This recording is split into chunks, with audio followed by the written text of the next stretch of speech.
Hi, everybody. This is Amy Warren, And this is Micole Garatti. and this is 9 to 5 Nightmares. And this week, we're starting out with talking about our influencer research. So, Yes. Fama today, or not today, yesterday, we announced brand new influencer research. So, Nicole, why don't you let everybody know what some of the top highlights are? Because these are super important. Yes. So we have screened thousands of influencers, just like we do job candidates this year. And as Amy mentioned, the results were really interesting. So we found that almost half of influencers had shared some kind of problematic content, whether it was threats or they were trolling audiences or they were sharing intolerance or sexually explicit posts. And the specific number was actually like 47% of Right, influencers had this. right. And when brands are spending $24 billion a year on influencer collaborations, that's a big, big problem. Yeah, And I think yeah, one of the things that's really interesting about this is the first of its kind research to be able to understand brand risk when working with influencers and quantify it in a meaningful way. So now, if you're somebody that's working with influencers, and we do, like I have a budget line yeah, item for influencers, you can pretty much guarantee that possibly half of the influencers that you're working with have some kind of misconduct. And so doing due diligence and screening and making sure that that person hasn't conducted themselves in a way that would be detrimental to your brand or has spoken negatively about your brand in the past. It's one of those things you want to find it before somebody else finds it. Because one of the things that we do right. know is the public finds everything, you know? Yeah.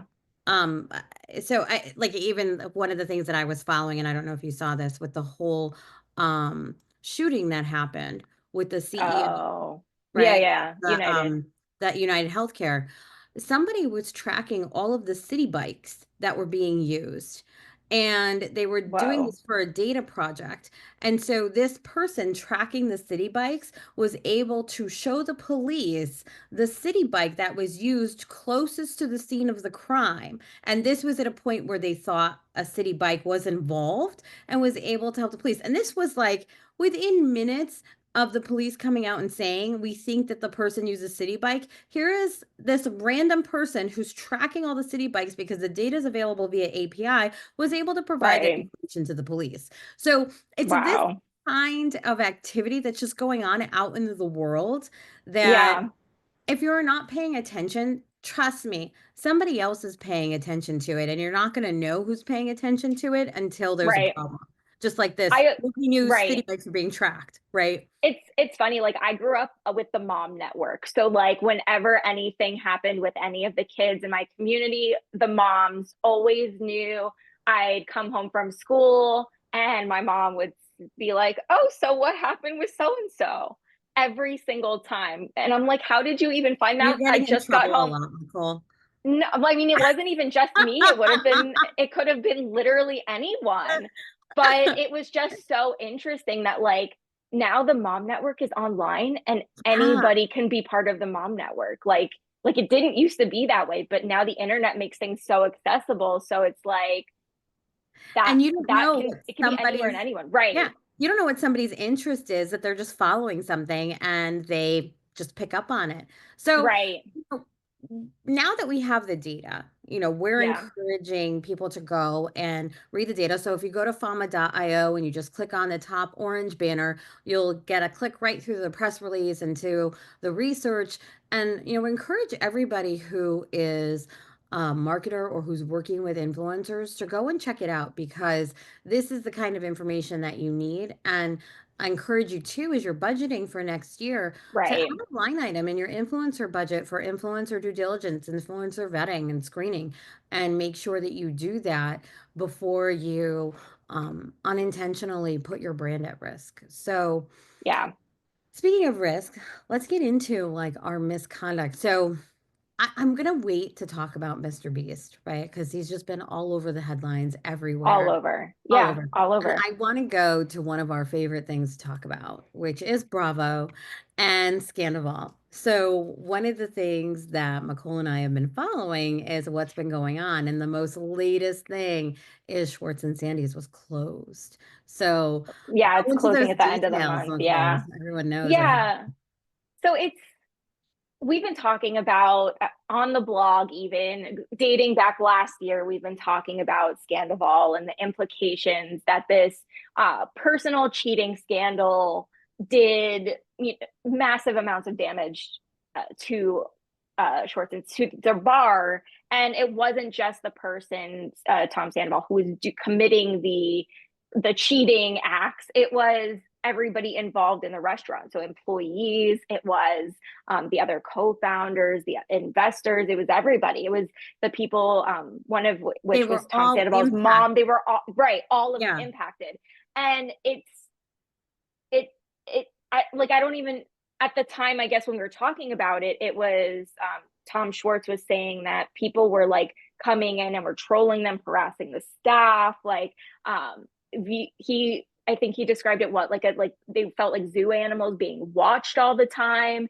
And they just made the announcement. I guess things didn't get better because they just made the announcement recently that they're closing the restaurant at the end of the year. And so it's like this one cheating scandal did so much damage to this bar and restaurant that was brand new, and that like they couldn't recover and they ended up closing down. Like this is Yeah, it I'm really is really a full curious. circle moment for that. Right. I'm really curious too, how much money was lost. And we know a little bit. Yeah.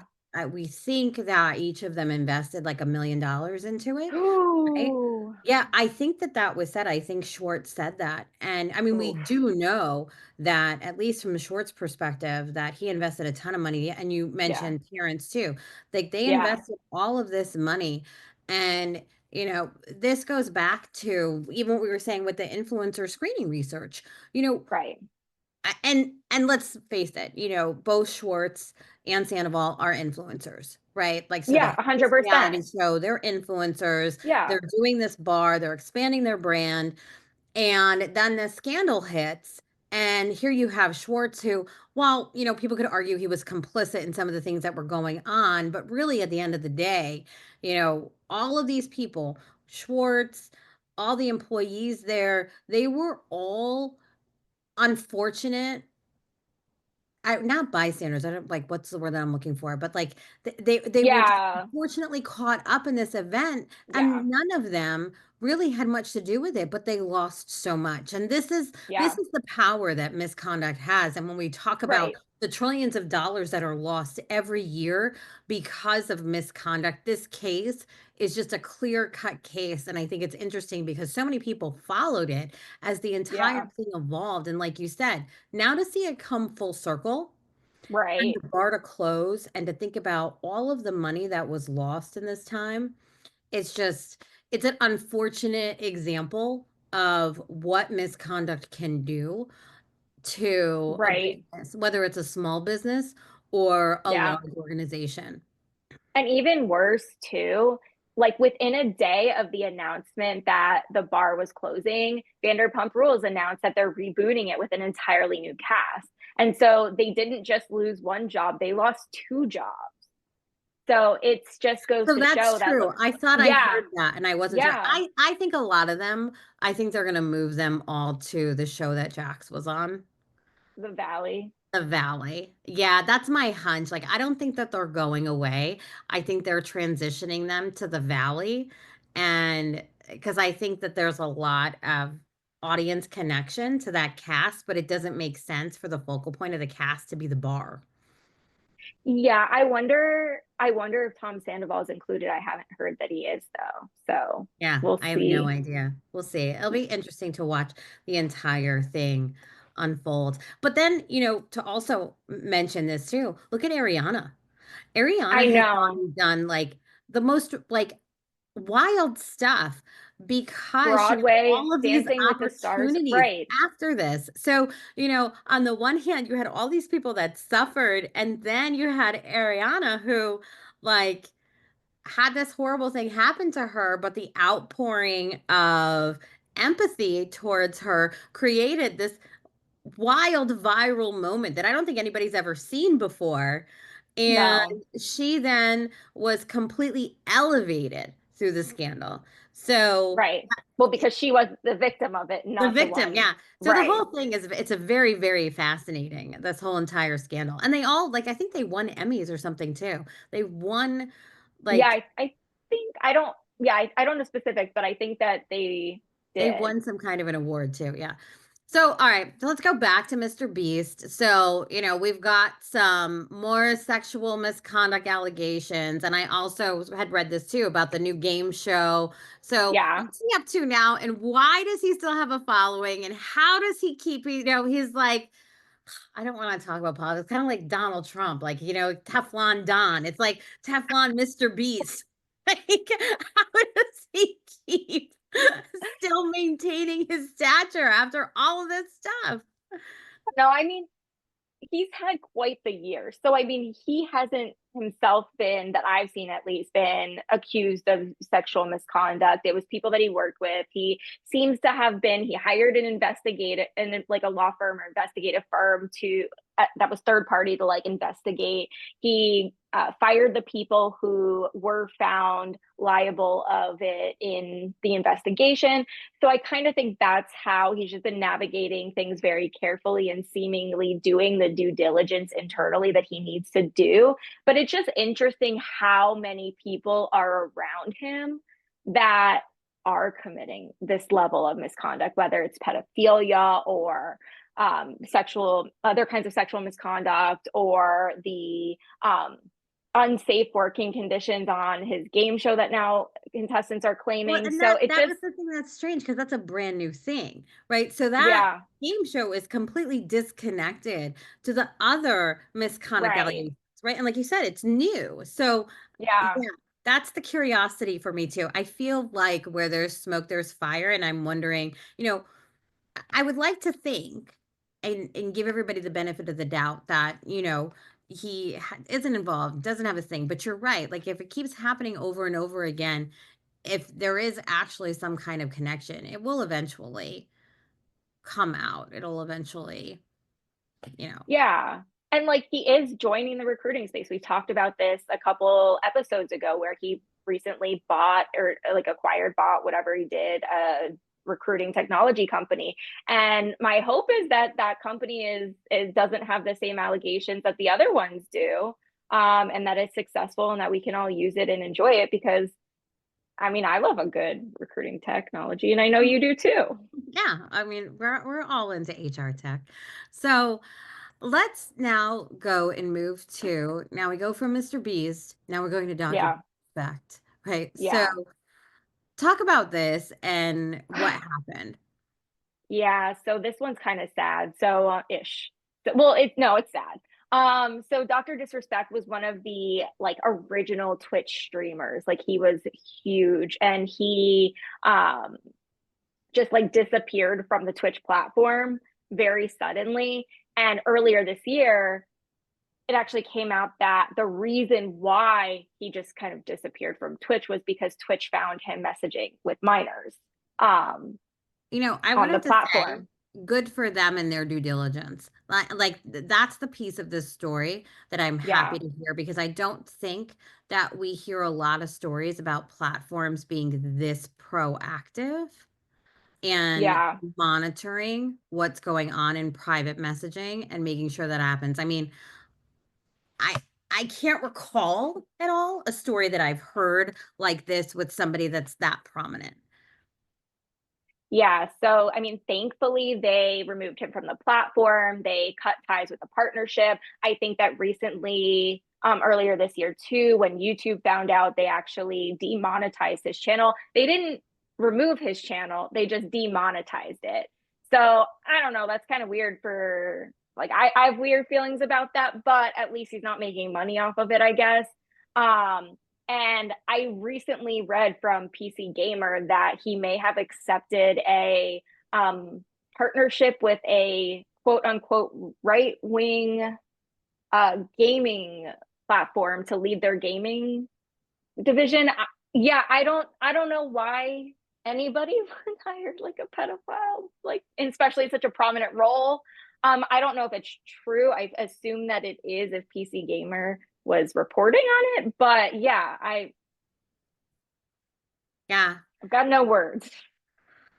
And then, um, what is going on with the crypto issue? So, Oh, have you heard of the Hawk Tuo girl?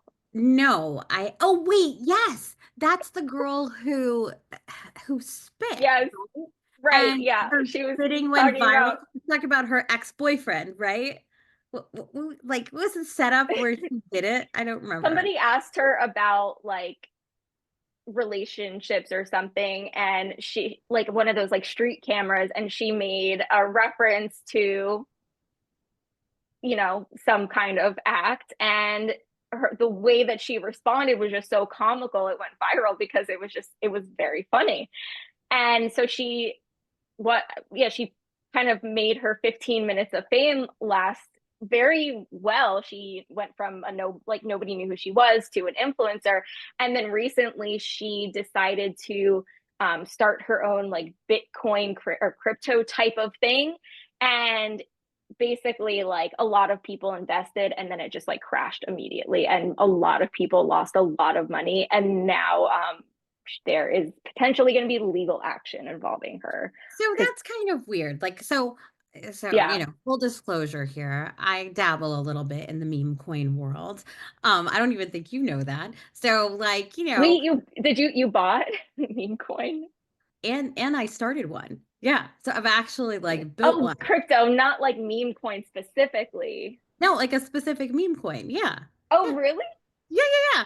So like in this like world, right? And I'm totally like, sharing, probably oversharing a little too much. So like in this world, that's the part of it, right? The volatility piece of it, and eh, I don't know. I mean, like I watch it because I think it's interesting, right? And Yeah. did some things in it just to kind of like sometimes you don't understand something until you do it, participate in it, or whatever, Yeah. right? So, my activity in all of this is really pure just like knowledge, fun kind of stuff. I Right. always say to people, if you're going to look into like meme coins or something like that, you better have money that you can throw in a barrel outside and light it on fire because that's the Right. equivalency of this kind of stuff. It's like going to Vegas, it's like a slot machine. Right. Like the risk in this is probably worse odds than Vegas risk. Or, I mean, Yeah, you that's don't what you're expect to doing. get a return. Yeah, exactly.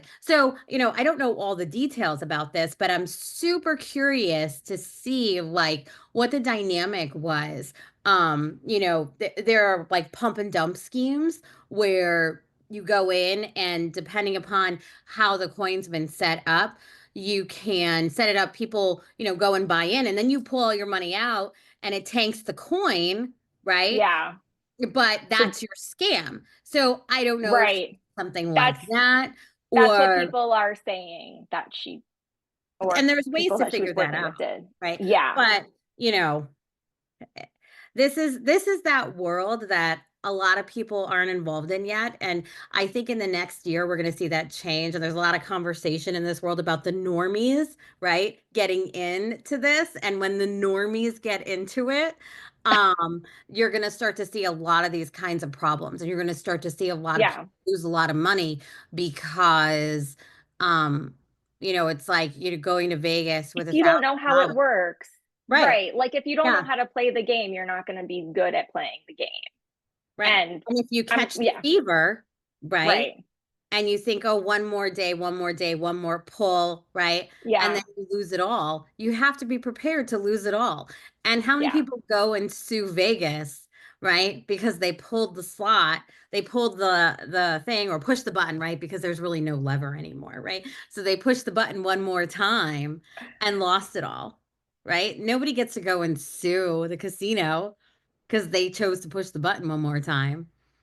Yeah, I don't know. I think people are just pissed off because they felt scammed. I think that like the second they bought in, then like within minutes everything just crashed, and so it's like, okay, well, what happened? Like, why was it valued so high 1 second just after launch and then dropping so dramatically? Who got the money? So I think that yeah, there's definitely like people have said they're planning to sue. They may have already filed suits. So we'll see. We'll have to keep track of this.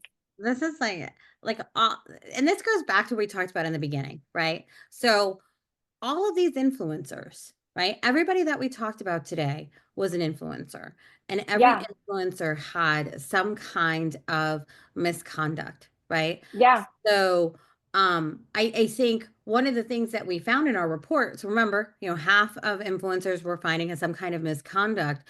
yeah.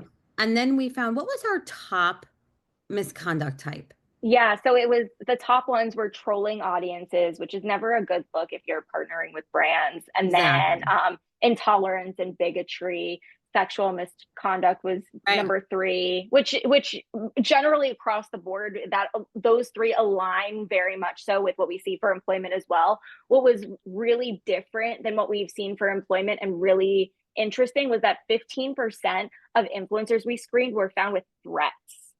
That that is That's really super yeah, interesting. And that's yeah, really high. That's really, really because high, that's like dramatically 15% of high. all the influencers that we screen, Yeah, right? thousands of people. Yeah. 15% of them were sharing threats online. Like, who Yeah. wants that next to their brand? Like we work with influencers here at Fama. If that we caught one of the people that we work with threatening people, we would call them up and be like, "Okay, what the hell is going on?" Like that is And like and the likelihood of us ever working with them again? we couldn't. Like we really couldn't. No. So this is a good episode. This is a good way to end the year. I think this is our last episode until the new year, Yes, right? it is. And Mm-hmm. so want to wish everybody a happy holiday for whatever holiday that you're celebrating. And we will be back in the new year with who knows what kind of misconduct we're going to be talking about over the holidays. Be careful at that holiday party, everybody. True. Very true. So this is Amy. This is Micole, and we talk about misconduct so you can avoid it. Thanks, everybody.